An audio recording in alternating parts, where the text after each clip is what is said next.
एक सोनार होता,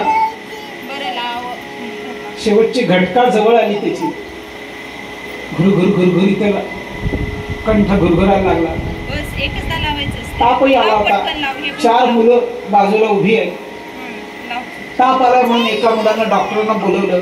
डॉक्टरांनी थर्मामीटर काखेत घातला, मिनिटभर ठेवला आणि काढून थर्मामीटर किती ताप आहे म्हणून बघायला लागले. ताप खूप होता आणि डॉक्टर इतका ताप आहे म्हणून जोरात ओरडले, अरे 105 ताप आहे.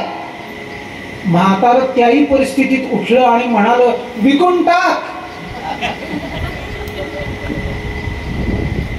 कळलं ना?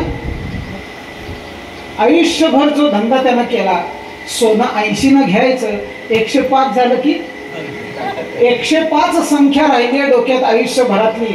105 म्हटल्यानंतर विकून टाक.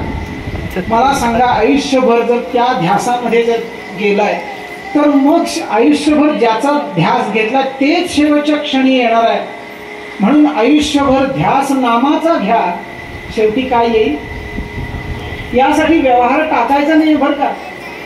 अहो, कॉम्प्युटरवर बसून आतल्या आत ती धून एकदा चालू झाली की नाही, मी कित्येकदा अनुभव घेतलाय, आज चालू असते ते, तू कर ना बाहेरचं तुझं काम, फोनवर बोल, टायपिंग कर, ड्राफ्टिंग कर. पोळ्या लाटता लाटता मोबाईल इथे समोर ठेवलेला असतोय आणि इकडे पोळ्या लाटत असत. का बरं? नाम घेता घेता काय पोळ्या लाटल्या जात नाही?